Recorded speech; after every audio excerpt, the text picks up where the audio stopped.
네, 안녕하세요. 무지개 연록소입니다. 이번 영상은 지난 시간의 연장인데요. 효율적으로 공부하는 법에 대해서 좀 구체적인 사례를 들고 좀 설명을 드릴까 해요.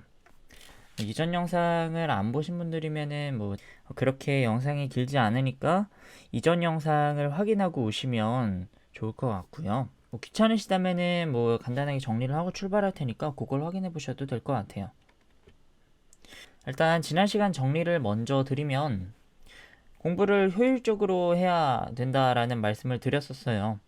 그러니까 무작위로 모든 정보들을 똑같은 비중을 두고 공부를 하는 것이 아니라 효율적으로 내가 모르는 것이 무엇인지를 정확히 파악한 후에 그 지점을 정확하게 타겟팅해서 공부를 해야 된다라는 말씀을 드렸는데요. 이 말이 굉장히 좀 추상적으로 들리셨을 수도 있을 것 같아요. 그래서 오늘은 좀 구체적인 사례를 가지고 얘기를 해보는 자리를 가져보려고 합니다. 제가 직접 공부한 사례를 가져왔는데요. 저도 대학생인지라 학교에서 수업을 듣고 시험을 봅니다. 그래서 이건 제가 실제로 학교에서 이제 방언학이라는 수업을 들으면서 공부를 했던 PPT인데요. 방언학 수업에 대해서 간단하게 좀 말씀을 드리면, 그러니까 뭐 한국에 있는 뭐 사투리에 대해서 배운다고 생각을 하시면 돼요. 여기 나오는 이제 직접 질문, 뭐 질문이라는 거는 사투리를 조사하는 그런 방법을 조금 얘기를 하는 거고요. 그 방언을, 즉 사투리를 조사하는 방법을 얘기를 하는 거예요. 얼마 전에 이 방언학 시험을 봤는데 공부를 시험 시간 그 2시간 전에 시작을 했어요.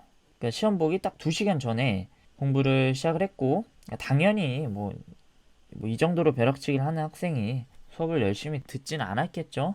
수업 제대로 안 들었고요. 그래서 2시간 공부를 했는데, 그래서 시험 결과가 어떻게 됐느냐. 17문항 중에 16문항을 맞았어요. 그러니까 한 문항을 빼고는 다 맞았습니다. 그것이 이제 어떻게 가능했는가, 저는 어떤 방식으로 공부를 했는가에 대해서 말씀을 드려보려고 해요. 일단 PPT 한 페이지를 좀 가져와 왔습니다.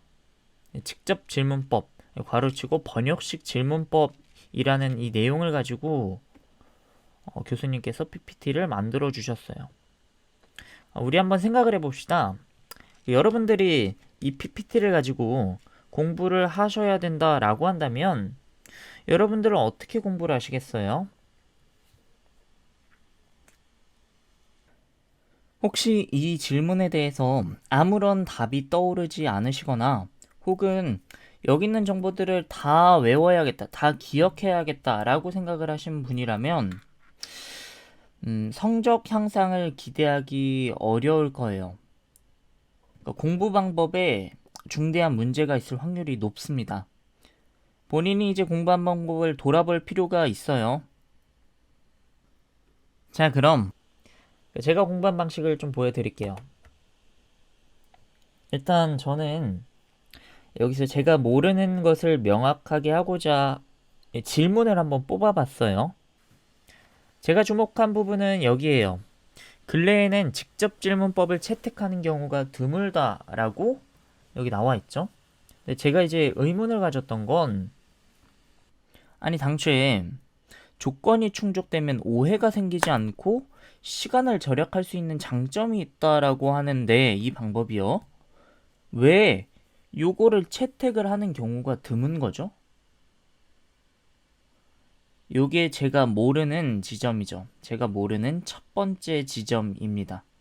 또 보조적으로 활용을 한다고 하는데, 보조적으로 활용한다면 그게 어떤 식으로 활용을 하는 것이냐, 요것도 이제 제가 확실히 알 수 없는 지점, 모르는 지점이죠. 이게 제가 모르는 두 번째 지점입니다. 자, 여기까지 왔으면 공부 방향이 명확해지죠. 제가 던진 이 질문들을 해결하는 식으로 공부를 진행하면 돼요. 제가 어떤 식으로 이 질문들을 해결했는지 좀 보여드릴게요. 네, 요겁니다. 질문에 대한 답을 어떻게 찾았느냐. 이 PPT를 제작하기 위해서 교수님이 참고하신 자료 혹은 교재가 있을 텐데, 그 교재를 먼저 찾았고요. 그리고 이제 교수님이 참고하신 그 교재에서 요 질문을 해결할 수 있는 그 부분을 따로 발췌해서 읽었습니다. 그러니까 여기 이제 보이는 61페이지에 가보면 요 내용이 나와 있어요.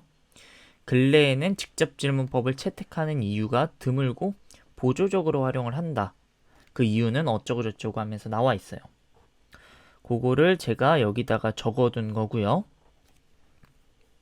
요 내용을 좀 간략하게 설명을 드리면요.